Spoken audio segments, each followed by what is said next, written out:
Bon, et pour les Canadiens qui sont à l'étranger, il y a beaucoup d'inquiétudes pour ce qui est du retour au pays. Et justement, pour en parler, je joins Stéphanie Forté. Elle se trouve à Paris avec son conjoint et leur bébé de 13 mois. Bonjour, Madame Forté. Bonjour, Madame Fournier. Bon, vous tentez de devancer votre vol qui est prévu pour demain, mercredi, mais malgré ça, là, vous avez l'impression que vous ne pourrez pas revenir au pays. Bien, nous sommes très inquiets. Au fait, nous, ça fait 14 jours au fait, qu'on s'est placé en quarantaine, justement, on voulait être sûr de ne pas avoir de chance de ramener le coronavirus, en plus de faire la quarantaine en revenant au Québec. Et malheureusement, on n'arrive pas à changer nos dates de vol. Au fait, Air Canada, ça fait longtemps qu'ils ne répondent plus au téléphone et on ne peut pas faire de modifications en ligne parce qu'on a un bébé.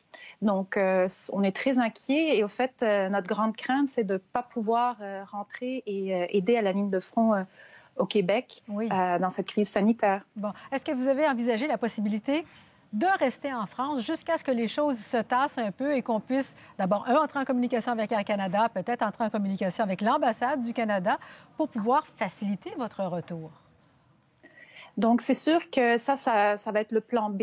Au fait, là où ça serait très décevant, c'est qu'au fait, je ne peux pas pratiquer la médecine en France. Donc, moi, je vois ici, là, par les échos de mes collègues médecins, qu'est-ce qui se passe. Puis la catastrophe sanitaire qu'on pourrait voir au Québec d'ici une semaine, j'espère que non, mais il faut quand même être en état d'alerte.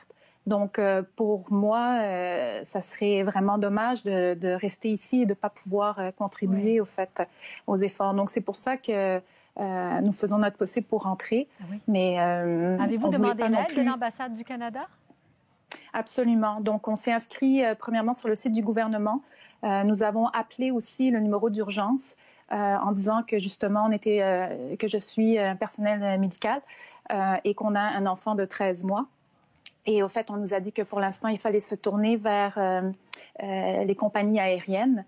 Mais malheureusement, il n'y a aucune réponse et avec un enfant, aucune possibilité de faire une modification en ligne. Et c'est ça. Donc, un peu on est très inquiets. Oui. Tout à fait, c'est un peu l'impasse pour vous. Dites-moi, bon, vous êtes médecin, vous êtes en France, vous avez observé ce qui se passe présentement. Avez-vous l'impression qu'en France, on prend les bonnes mesures pour tenter de freiner la propagation du coronavirus? Moi, je peux vous parler de ma perspective qui est au fait la maladie falciforme. C'est pour ça que je suis allée me former en France. Oui. Je sais qu'on est très inquiet parce que c'est une population qui est à risque de complications pulmonaires, qui va avoir besoin de beaucoup de sang. Et il commence déjà à y avoir des craintes de manque de sang ici parmi mes collègues médecins. On a déjà 2 patients très malades en réanimation à l'hôpital Henri-Mondor. Et Henri Mondor a libéré 40 lits supplémentaires pour accueillir ces patients. Donc, on est très inquiets pour les patients. Je vois que là, au Québec, les gens vont donner du sang massivement. Donc, ça me réchauffe le cœur.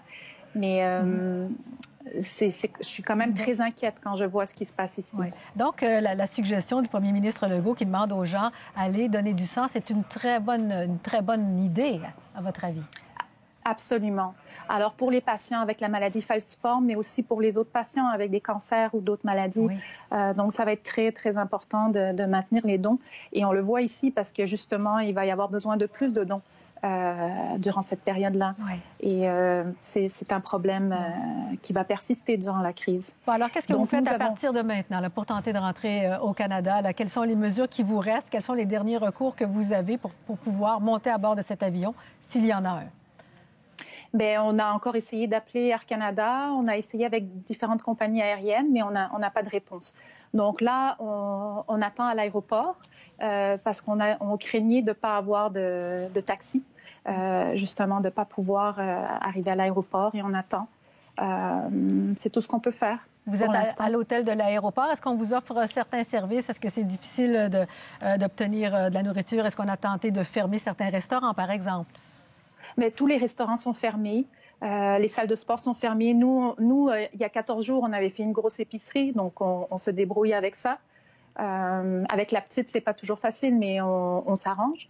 Donc, les voyageurs, je pense qu'ils se nourrissent dans les machines distributrices. Là, il y a plus de restaurants. Il y a encore le service aux chambres, mais c'est ça, donc beaucoup moins de restaurants. Êtes-vous en contact avec d'autres Québécois qui espèrent la même chose que vous et qui sont en attente d'un billet ou d'une place à bord d'un avion? En fait, non, nous, on reste dans notre chambre. On ne veut surtout pas attraper le coronavirus, donc on reste dans notre chambre bien sagement avec notre petite fille qui trouve ça long. Oui, on peut l'imaginer. Qui est l'imaginer. très sage. On vous souhaite bonne chance. Merci d'avoir été avec nous ce matin. Au revoir. Merci, au revoir.